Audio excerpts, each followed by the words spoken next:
I seen Blake. I want to say his rookie year. Well, I guess is it technically his rookie year? He missed his first year, but whatever it was, the first year he really hit the scene.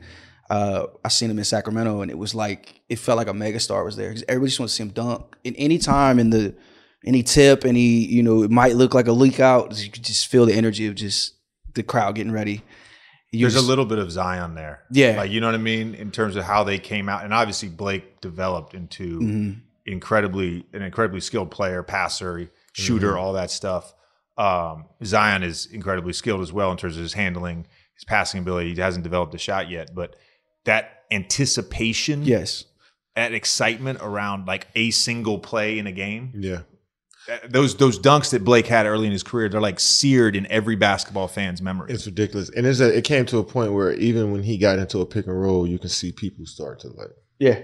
Because you knew CP, they might double and CP drop it off. Once he get to the launching pad, it was like people were expecting that at a certain point. Do you think Blake would have been better as a 5?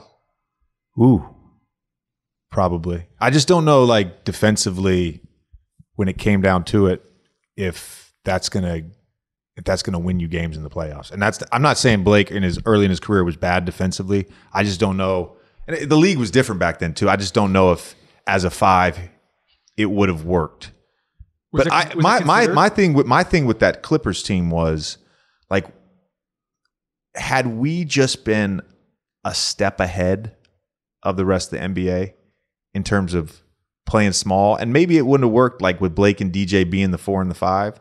But if we had figured out a way to like play 3 and D guys, and by the way, I could play a little bit of defense early in my career, bro. I'm just saying, but around CP and a Blake pick and roll with shooters, around CP and DJ pick and roll with shooters, I think we, even though we had great offenses, but I think it would have been even better in the playoffs. It's kind of crazy. It's recent as those teams were to think of a Blake and a DeAndre playing in the same offense. We never see that today. No. And if I won't say that because there are some teams that are playing a lot bigger and sizing up now. The Cavs do it, and the Celtics do it, and guys they're doing that, and it's helping them on defense in different ways and stuff. But it would look so foreign if we went back and looked at it. Even 2 bigs playing high-low, or it's like Gasol and Zebo type of combo. It's like fascinating that was that recent. I mean, we're talking 8 years ago. They're still doing it. Yeah, and I feel like there's no going back either. Mm-hmm. I really believe that. Like, I don't know if there will be a team that says, "Oh no, we're gonna buck the trend, and we're gonna play a bunch. Like, we're gonna go back to like a grit and grind. Like, you need space. That is the NBA. It's all about space. The power forward's never coming back.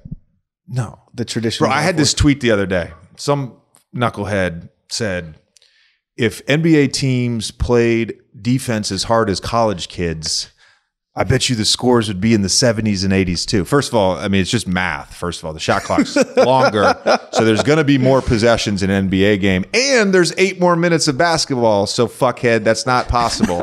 But secondly, what he doesn't understand is you watch college basketball, man, I'm like, these guys have not evolved their philosophy since the 1980s or 1990s. It's ridiculous. Yeah.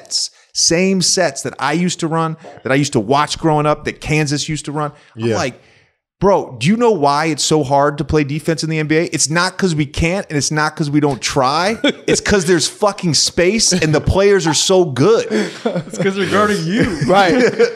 Doesn't matter what we do to him. He's the best still make it. Fucking athletes. And you think somebody's just going to guard up and hold a team to 70 points that has fucking a 30-point score on? Like, come on, man. No.